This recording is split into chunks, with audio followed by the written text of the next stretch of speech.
What's up, guys? We're out here at the San Bernard National Wildlife Refuge, and we are near Bobcat Woods Trail. Now, I like this spot because there's a garden over there. It's a pollinator garden, which is fantastic. A pollinator garden is specifically designed with native plant species to draw in pollinators and kind of give them just this natural refuge to operate in. And it's also a really good way to observe them in the wild. Whereas, you come out to a place like this, you try to find a caterpillar or a butterfly, it's going to be kind of challenging. You go over to the pollinator garden and they're right there for you to see. We already found a caterpillar, a couple of different bees, but I'm coming over here. I don't even know what this thing is. It's like this old abandoned, almost like a cow chute is what it reminds me of. Almost like what you would herd cattle through to kind of get them in line to load them up on a trailer or something of that nature. And this just screams snake to me. And if you know me, the only animals I love as much as fish are snakes and crocodilians. And man, oh man, this place is just, you see that? Well, butterfly. This place is just perfect for snakes. Go underneath the spider web. It's in my face. I don't know if you can see that on camera. I don't like to ruin spider webs. I try to go under them if I can. They say the true test of a man's courage is to watch his reaction when he walks through a spider's web. Oh, look at this. Somebody's home. Try to get you guys up here to see this. There. Look at these guys. Fantastic garden spiders. Really pretty. Really big. It looks like it's on my face. It's not. It's a good, foot away from me. Whoop, there they go. This is the female over here on my left. This is the male over here on my right. Really neat. Let's keep going. I want to find some way to get in here. Once upon a time, they used to think that these palmetto palms were an endangered species. And they are not, which is a good thing. Okay, I see a way around. Let's go over that way. I just love this kind of, that's pretty neat. Some kind of insect pod. But I just love these kind of untamed areas. Nature has this amazing way of reclaiming everything. And it's going to happen to everything. Everything that exists. At some point, should we take care of the earth, at some point the earth is going to take back everything. Reclaim it all. Ooh. Ah, man. No promises, but if I were a rat snake, I'd be up in here somewhere. Really cool. You can see a lot of these.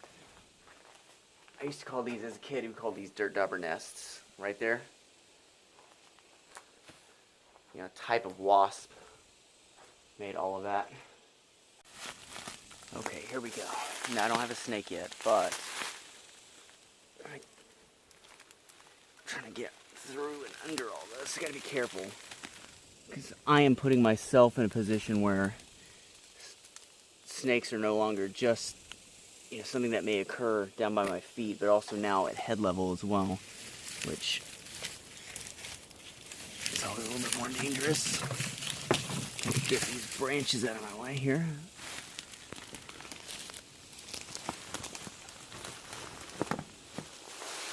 Oh, I really don't want to get bitten by a snake again.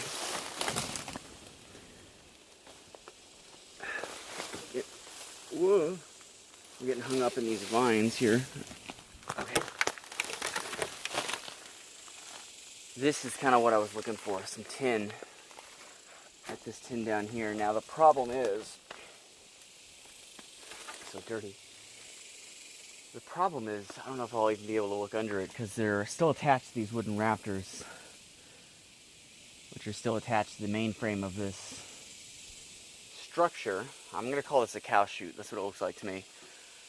And, I don't know. Let's see if we can lift this up a little bit. Kind of get a look under it.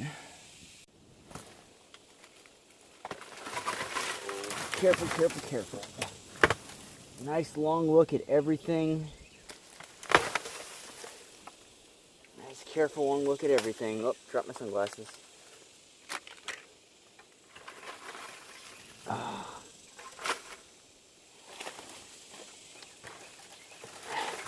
That was quite promising, but nothing. Let's keep going this way. Oh, I feel this wood creaking under my weight.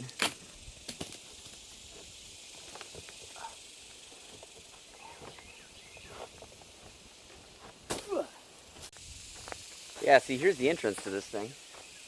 This is definitely what this was. This is a cow chute. So what you do is you would herd your cattle in one side, that kind of stable, side that's more like a stable. You herd them in that way, and then it becomes narrower as it comes down to the entrance here. And basically the cows get to the point where they can't turn around, and this is where you would load them up, or brand them, or do your medical examination or whatever it was you were going to do. That's what that was for. It's very warm outside today. I feel like I should just stop saying that. It's going to kind of just become a given. Considering I live in South Texas. What have we here? What have we here? I'll tell you what we have here. We've got a pile of unused wood and multiple logs. And if you are like me, you know that means there could be a snake about. So, look over here. So, let me show you guys something. When you're looking for snakes, brand new pile of wood, a tree that is very dried out and has been here for a long time. 9 times out of 10, in my experience, snakes are going to tend to be under a structure that is well established and has been sitting for a while. For some reason, it takes snakes a little while to kind of get used to a new structure. So let's have a go here. This one comes with a nice handle.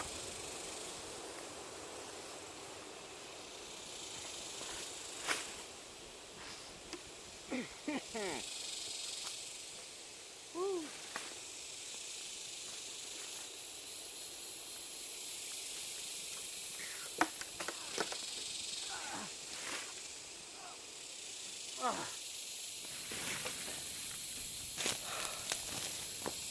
I think Archimedes said, "Give me a lever long enough and a fulcrum on which to place it, and I shall move the world." That lever's just not long enough.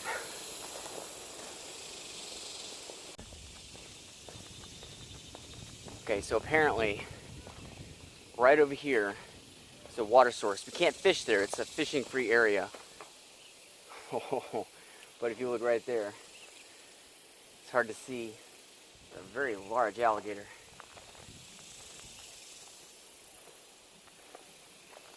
Right on the edge of the pathway.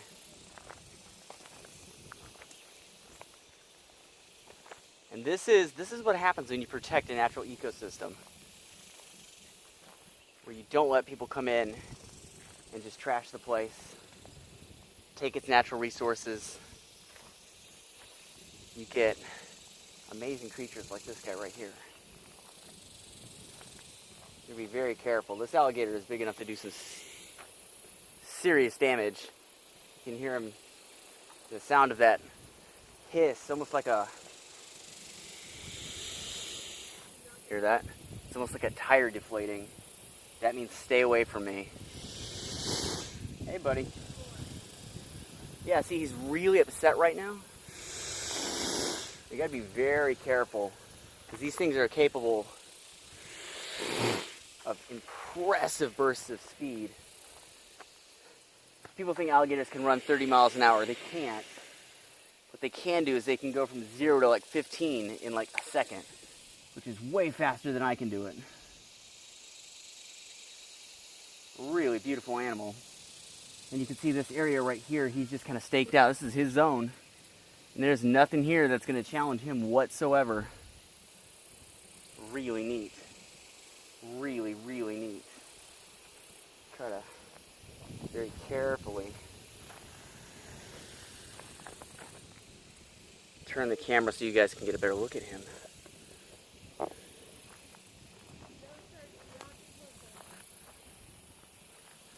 What a fantastic animal.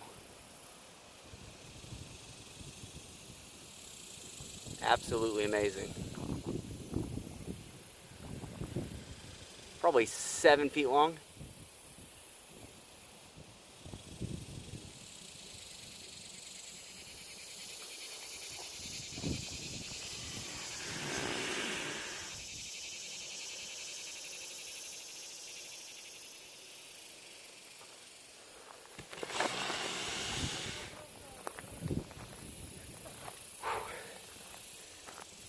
Probably got a little too close.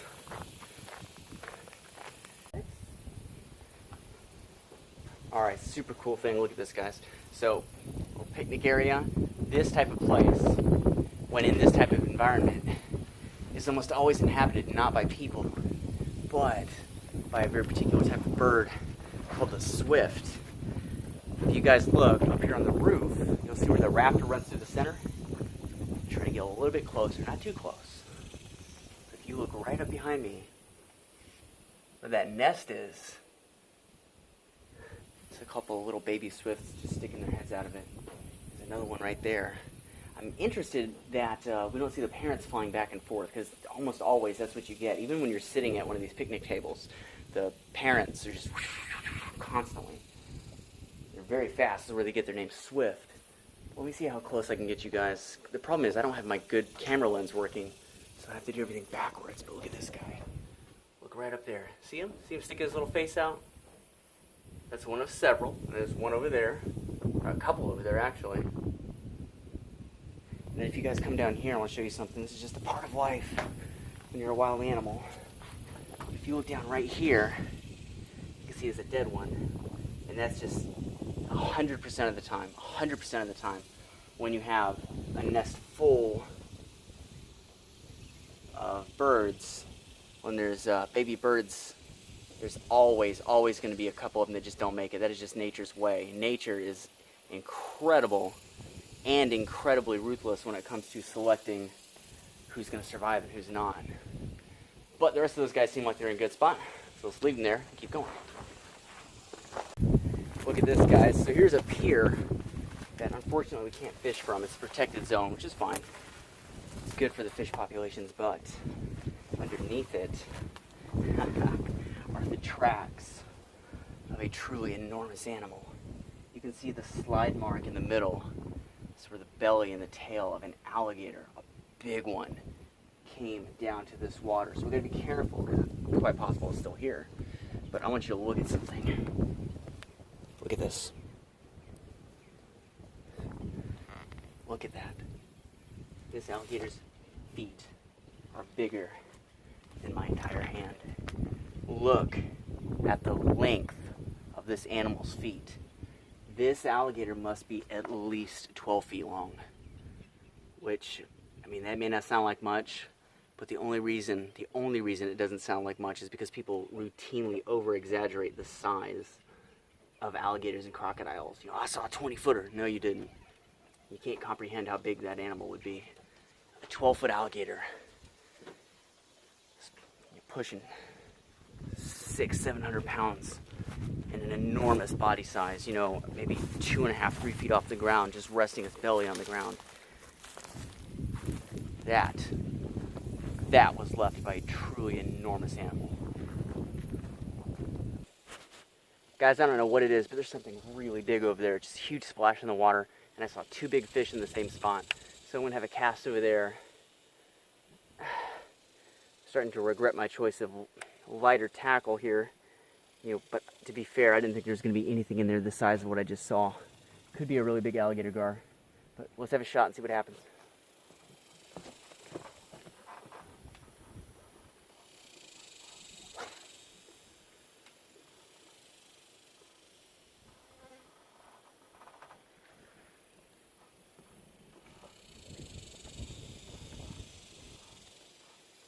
It's over there now.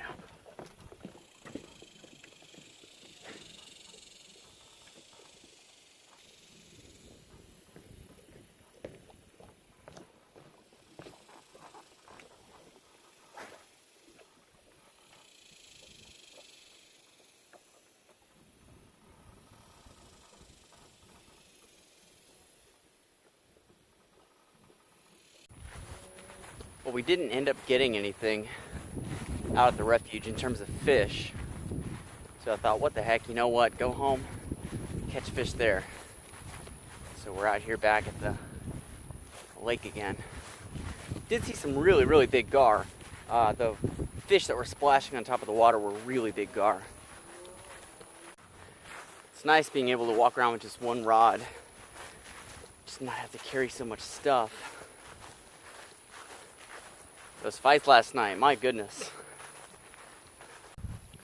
Holm, a big turtle. Holm versus Megan Anderson, or Megan Anderson. Megan! No! Let's stop here and try this spot. The Holm came out with the same game plan. You know, Megan Anderson, not really of the caliber of Holm, but landed a couple of nice counters because Holm does the same thing every time she fights. She rushes in with like this reverse punch, straight punch, reverse punch combo, and she always telegraphs it because she never just comes in or sets it up. It's always circle, circle, circle, and it's always accompanied by a ya, ya, ya. She got countered really hard off of that and had the good sense to use her grappling to her advantage. I mean, Holm's not known for her grappling, but think about it. You know, you come out of the Greg Jackson camp, you're grappling every day with people like John Jones and Cowboy Cerrone and Yoel Romero. You're going to be pretty good. So she out-grappled Megan Anderson and dominated her from that point on. Holm's physique might be the best I've ever seen. I mean, she looks like a superhero. Yeah, so she won that handily. Good God, do we have to talk about CM Punk versus Mike Jackson? One of the worst fights, maybe the worst fight I've ever seen. Two guys who very clearly did not know what they were doing. Mike Jackson's got some decent, but just decent skill with his hands. You know, supposedly CM Punk is a blue belt, but he sure didn't look like one. He looked like a semi-competent white belt. He kept throwing up the knee shield. Every time they ended up on the ground, he'd use that knee shield and put his knee up between the two of them. I don't think he really understood at all what that's for. When you have a knee shield, it's either to stop damage from being done to you. It's like just a moment's protection, but it's just that. It's just to be used for a moment. You either sweep from there, which is easier to do in the gi, or you use it to stand up. And he was trying to keep that knee shield in there and jab him in the face. Is very clearly someone who did not know what he was doing. So yeah, god-awful fight. I hope I never see either one of those guys in the octagon again.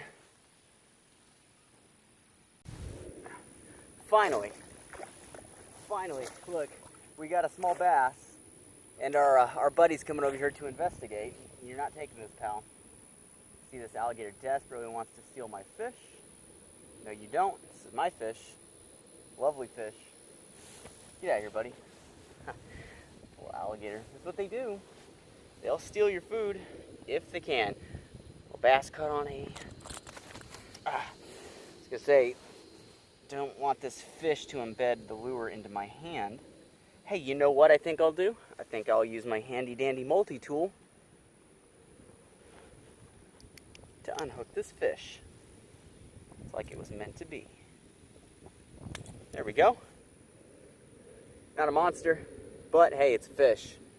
And it's the first fish we've caught today. I'm not going to put him back in the water right here. I'm just going to kind of put him over here next to this culvert so he can go under it or into these bricks and kind of hide from that alligator. I don't mind if alligators eat fish. That's what they're here for. But I don't want this fish to meet its end in an untimely manner because I pulled it, out of the water. So, really lovely fish. Huge predatory mouth. And that's exactly what this fish is waiting for this time of day. He's waiting for a little shad like this. You can see it's even got the little tail spot like a shad to swim past the edges of the water here, ambush him. Get out of here, buddy. Fantastic. Awesome. All right. Get the slime off my hands. Multi-tool back in my pocket.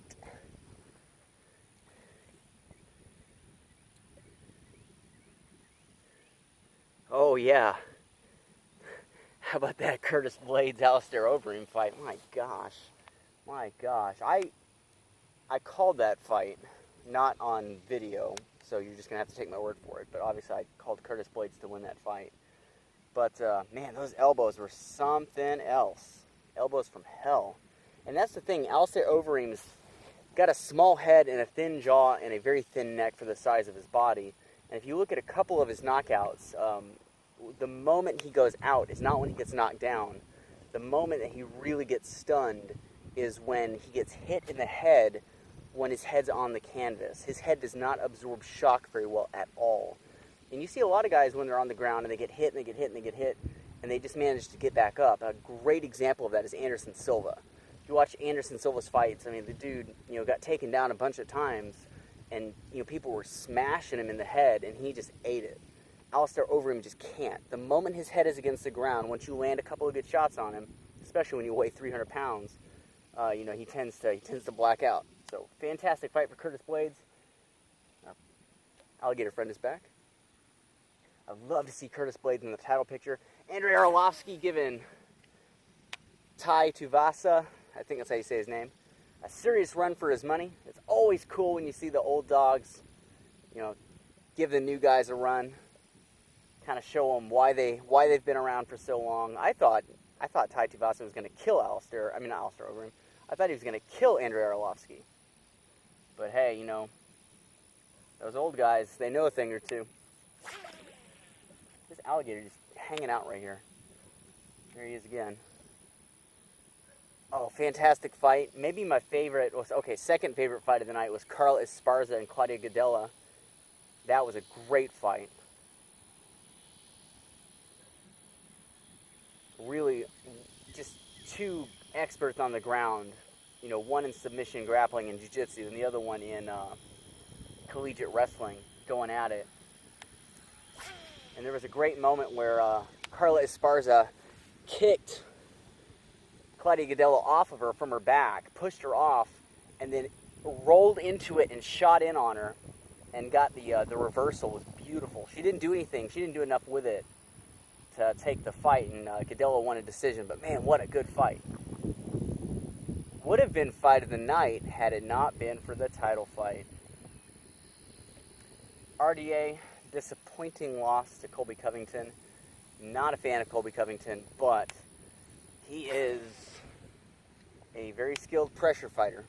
And that's the thing about RDA. He does not like pressure. He likes to be the guy who gives that pressure. Another thing about RDA is he does this kind of like modified peekaboo style of fighting. It reminds me very much of kind of like a bigger version of Frankie Edgar, so to speak. A little bit more aggressive. But basically, he likes to push, punch once, twice, cover up, and then punch back. And what was happening is he was getting halfway through that exchange. He would hit Covington once. Covington would either eat the shot, block it, and then return, and then RDA would come up and roll, and as RDA was ready to return, Covington was in on his hips. And that was the story of that fight.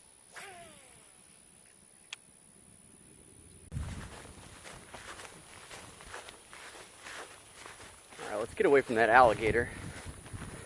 Just can't seem to avoid him today. So Robert Whittaker versus Yoel Romero. Man, I didn't think they could have a fight that was better than the first one, but they did. Now, that whole thing was weird.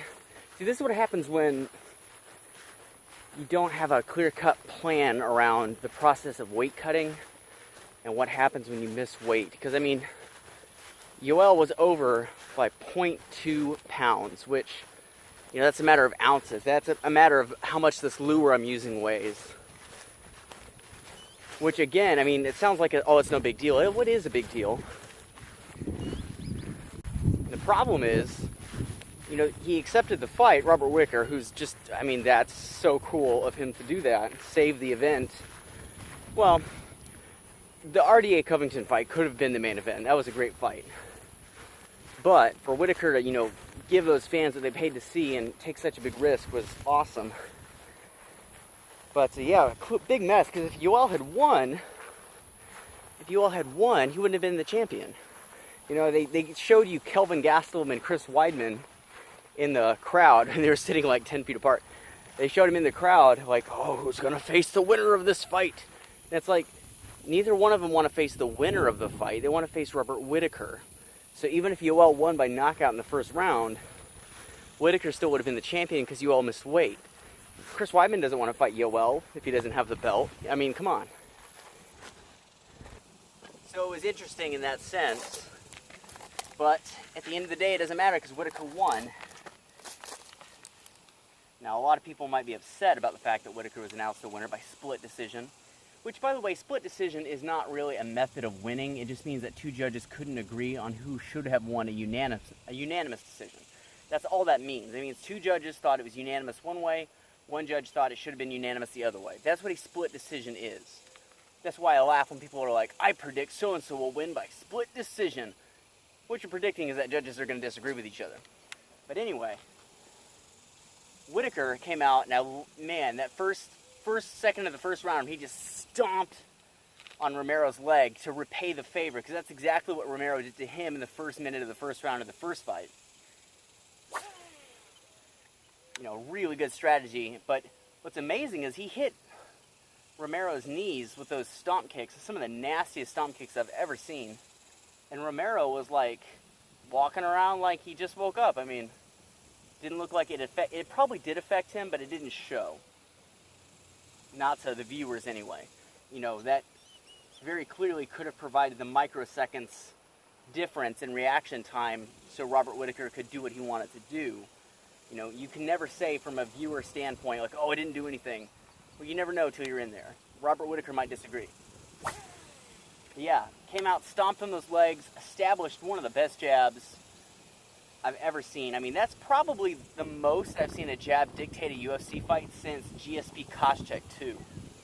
Just gorgeous stuff. And by the way, Robert Whittaker's jab looks just like George St. Pierre's jab. He comes low off the hip and he does that stagger step where he intentionally steps in and then throws a jab. It's gorgeous because you react to the step. So it's like a staggered jab. It's one beat, boom, there it is. So your hands are up trying to block the fake jab, and by the time you reset, that's when the other jab hits you in the face. Beautiful fight. Whittaker came out and very clearly won the first two rounds. And then Yoel, man, that dude, I think he's the most tested athlete in the UFC. So whether or not he's on any kind of performance enhancers, you know, for a 41-year-old man to hit and just be that athletic is unheard of. But he's, I think, the most tested athlete in the sport. So he's clean. He's a clean athlete. He is truly gifted. And man, I thought the fight was going to be over when he hit Whittaker with that. I think it was a left hook. Just, man, put him on wobbly legs. Props to Whittaker. That guy, something else. I mean, Luke Rockhold is an amazing fighter. Amazing fighter. And Yoel clipped him and put him out. But Whittaker, man, took the same power shots, more of them, and kept going. What an incredible guy. Romero very clearly won the third round. Whittaker came back, took the fourth, and then Romero won the fifth. And every time Romero was in control, he was really hurting Robert Whittaker. And that leads a lot of people to think that Romero should have won the fight. And I think that's a misconception, a misunderstanding of how fights are scored. It's not scored by damage. The rounds are scored in part by damage. You don't look at the end of a fight and say, well, this guy's got more damage, therefore he lost. You look at the end of a round and you say, okay, who did more damage? And that can influence your decision over who won the round. Think about it like this. Let's take the Frankie Edgar-Gray Maynard fight and do a little bit of reversal. So let's say, for example, instead of Frankie getting hurt in the first round, let's say he controlled rounds 1, 2, 3, and 4. Controlled the whole round, scored all the shots. Gray Maynard, you know, is a tough guy, so he doesn't really bleed or swell a whole lot.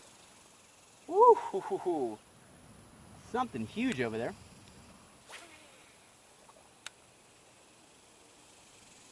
And then let's say in the 5th round he hurts Frankie, breaks his nose, but Frankie survives. At the end of the fight, who's got more damage done to their face? Frankie. But who controlled most of the fight? Frankie. You know, in our hypothetical example here. So fights have to be scored round by round.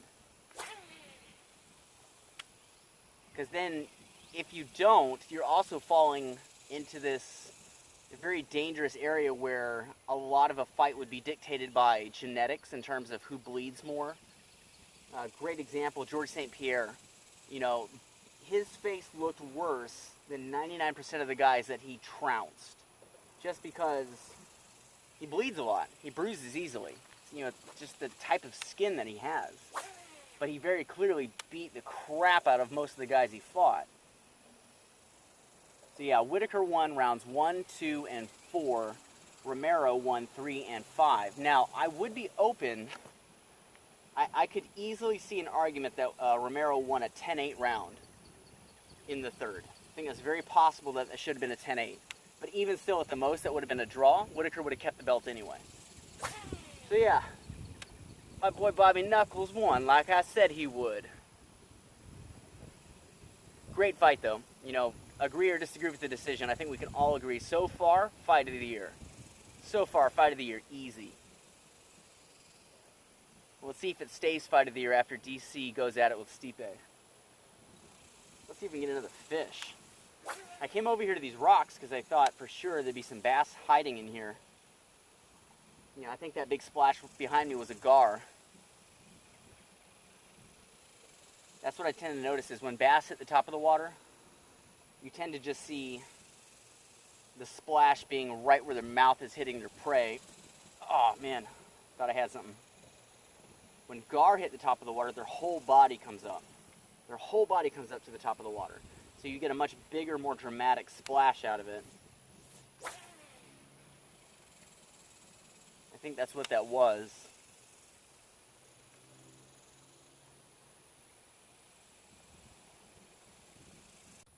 Ugh. Well guys, one bass might have to just do it for today, but at least we didn't blank. It's not like we didn't see some other really cool stuff this evening. Yeah.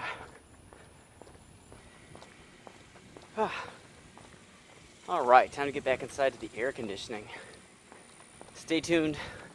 More videos coming up soon. I'll try to get some more impressive fish on camera for you. And until I do, I'll see you guys later.